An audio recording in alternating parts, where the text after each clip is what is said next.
اتفاق میں برکت ہے۔ سلیم اور اکرم دو بھائی تھے۔ بچپن میں والدین کی وفات کے بعد اکرم نے سلیم کو بہت پیار سے پالا۔ سلیم اپنے بڑے بھائی کی بہت عزت کرتا۔ اکرم مسجد میں امامت کرواتا اور سلیم کھیتوں میں کام کرتا۔ اکرم کی شادی ہو گئی۔ اس کی بیوی نے گھر کو بہت اچھے طریقے سے چلایا۔ وقت گزرنے لگا۔ سلیم کو کبھی ماں باپ کی کمی محسوس نہیں ہوئی۔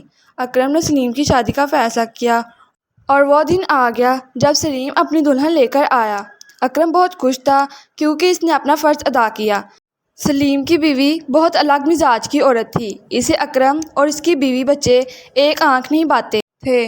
اس نے سلیم کو الگ ہونے کا کہا۔ یہ سب سن کر سلیم کو بہت غصہ آیا اور اس نے اپنی بیوی کو کہا کہ ایسا کبھی سوچنا بھی نہیں۔ دن گزرنے لگے۔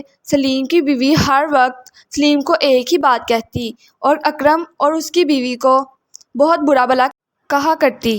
اکرم اپنے چھوٹے بھائی کی وجہ سے سب برداشت کرتا۔ سلیم کی بیوی اکرم اور اس کی بیوی کو اپنے اوپر بوجھ سمجھتی اور کہتی کہ سلیم کھیتوں میں کام کرتا ہے اور اکرم بس مسجد میں امامت کرواتا ہے اور چھوٹے بھائی کی وجہ سے آرام سے زندگی بسر کر رہا ہے۔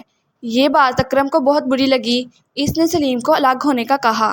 دونوں بھائی ایک دوسرے کے گلے لگ کر بہت روئے۔ اکرم نے سلیم کو سمجھایا کہ وہ ہمیشہ اس کے ساتھ ہے۔ ہر چیز کو برابر دو حصوں میں تقسیم کیا گیا۔ جب اناج کی بات ہوئی تو سلیم نے اپنے بھائی سے کہا کہ وہ رات کے اندھیرے میں اپنے اپنے گھروں میں لے جائیں گے۔ اکرم اس بات پر آمادہ ہو گیا۔ رات ہو گئی۔ دونوں بھائی اپنا اپنا حصہ لے کر جانے لگے۔ سلیم نے اپنے بڑے بھائی کو کہا کہ پہلے آپ اناج گھر لے جائیں، تب تک میں بوریوں میں ڈالتا ہوں۔ جب اکرم اناج گھر لے کر آیا تو سلیم نے سوچا کہ اس کے بھائی کو یہ اناج کم نہ ہو۔ میں تو کھیتوں میں زیادہ کام کر کے اور اناج اگا لوں گا، لیکن میرے بھائی نے کبھی یہ کام نہیں کیا۔ اپنے حصے میں سے کچھ اناج اپنے بھائی کے حصے میں ڈال دیا۔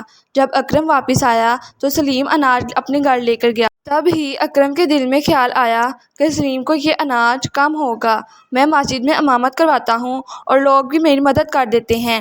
اس نے اپنے حصے میں سے کچھ سلیم کے اناج میں ڈال دیا۔ دونوں بھائی ساری رات اناج اپنے گھروں میں لے کر گئے اور بہت سا غلہ محفوظ کر لیا، لیکن اناج کم نہیں ہو رہا تھا۔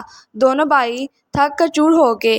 تبھی قریب سے ایک بزرگ گزرے اور دونوں کو بولے کہ یہ اناج کم نہیں ہوگا کیونکہ اس میں آپ دونوں کا حصہ شامل ہے جو آپ دونوں کے دلوں میں ہے۔ دونوں بھائیوں نے ایک دوسرے کی نیت جان کر رونا شروع کر دیا۔ سلیم کی بیوی نے بزرگ کی بات سن لی اور اکرم سے معافی مانگی۔